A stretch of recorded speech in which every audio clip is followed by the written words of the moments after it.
समाजाच्या प्रत्येक गोष्टीचा दार लाईव्ह मध्ये उलगडती, चांगल्या वाईट रेखावरती प्रत्येक गोष्ट इथे दिसते।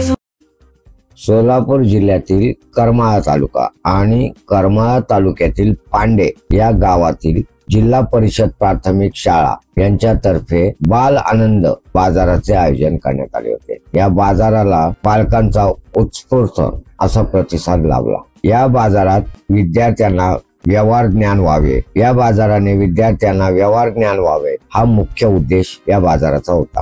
बाल आनंदी बाजाराचे उद्घाटन पंचायत समिती करमाळाचे शिक्षण विस्तार अधिकारी मिनेनाथ टकले व देवळाली केंद्राचे केंद्र प्रमुख राजेंद्र कुमार खाडे साहेब यांच्या हस्ते करण्यात आले। या कार्यक्रमाला शाळा व्यवस्थापन समिती अध्यक्ष पद्माकर क्षीरसागर, ग्रामपंचायत सदस्य नितीन निकम तसेच शाळा व्यवस्थापन समितीचे सदस्य रामदास भोसले, पालक व ग्रामस्थ मोठ्या संख्येने उपस्थित होते। याचे दृश्य आपण स्क्रीनवर बघत आहात की लहान मुलं या बाजारामध्ये आपापल्या आणलेल्या वस्तू विकत आहेत आणि या विक्रीतून सुटे पैसे किती द्यायचे, कुठली भाजी किती रुपयाला विकायची याचं ज्ञान ते घेत आहेत। मित्रांनो, व्हिडिओ आवडला तर व्हिडिओला लाईक आणि शेअर करायला ग्रुपवर विसरू नका। सोबतच आमच्या चॅनलला अजून सबस्क्राईब केलं नसेल तर सबस्क्राईब जरूर करा।